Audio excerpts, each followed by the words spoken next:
यांच्या आदेशाने अहमदनगर जिल्हा परिषद आणि पंचायत समितीची चाचपणी आम्ही सुरू केलेली आहे आणि त्याचा चांगला प्रतिसाद आम्हाला पूर्ण जिल्ह्यातून भेटत आहे.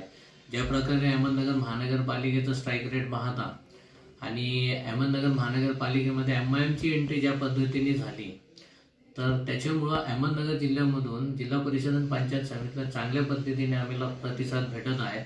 अहमदनगर जिल्ह्यातून नागरदेवळा गट गण आहेत, राहुरीमधून आहेत, कोपरगावमधून आहेत, जामखेडमधून खर्डा आहेत, संगमनेरमधून कुरण आहेत, शेवगावमधून बोदेगाव गट गण आहेत, जवखेड खानसा आहेत. अशा अनेक ठिकाणीवरून आम्हाला इच्छुक उमेदवारांचे फोन आले.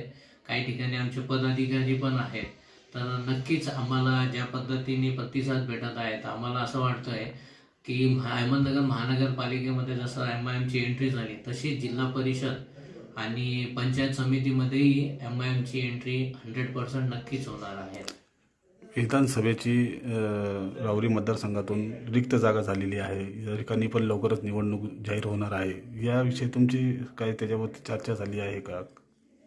राहुरी विधानसभा जी आता रिकामी झाली आहे, तर त्याच्या संदर्भात जे इच्छुक उमेदवार आहेत त्याच्याबरोबर प्राथमिक चर्चा आमची झालेली आहे आणि जसं निवडणूक लागतील तर नक्कीच आपल्याला अहमदनगरमधले राहुरी विधानसभेमधून MIM निवडणूक लढणार. इम्तियाज साहेबांना ते जे उमेदवार आहेत त्यांच्याशी भेट घालून आणि नक्कीच पूर्ण ताकदीने आपण राहुरी विधानसभाही लढणार आहेत. आता महाराष्ट्राचा स्ट्राईक रेट पाहता MIMचा, तुम्हाला वाटतं जिल्हा परिषदेवरती तुमचा झेंडा फडकू शकतो?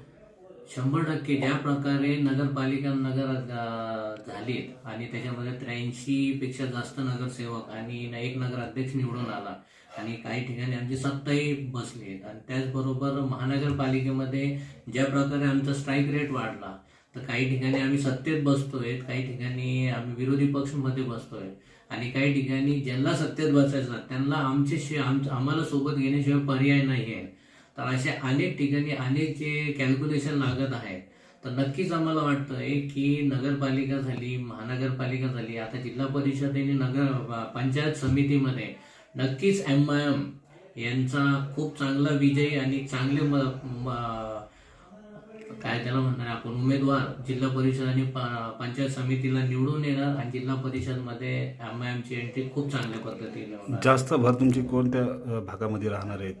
आता वेगवेगळे ठिकाण आहेत. जसं तुम्ही नागरदेवळा जे पाहिलं आहे, तर तिथं आरक्षण पडलेलं आहे. तर आम्ही नेहमी असा विचार करतोय आणि आमचा ही पॉलिसी पण आहे की मुस्लिम, दलित, मराठा आणि इतर समाजाच्या लोकांनी MIM सोबत यावं. त्याचं आपल्याला माहिती आहे की मुंब्रामध्ये आमचे एक हिंदू बांधव विजय उबाळे निवडून आले आणि त्यांना मुंबईमध्ये, तर तिथं खासदार प्रदेशाध्यक्ष माजी खासदार इम्तियाज जलील साहेब यांनी त्यांना गटनेता केलाय.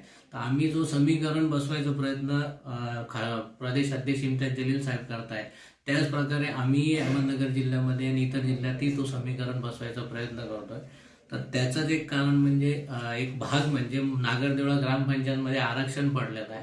तर तिथं जे आपले जे आरक्षणमध्ये जे येतात दलित बांधव यांना आम्ही तिथं MIMचं तिकीट देणार आहे आणि नक्कीच ते निवडून येतील अशी आम्हाला अपेक्षा आणि दोन्ही गट आणि गणसाठी आम्ही तो प्रयत्न करत आहे.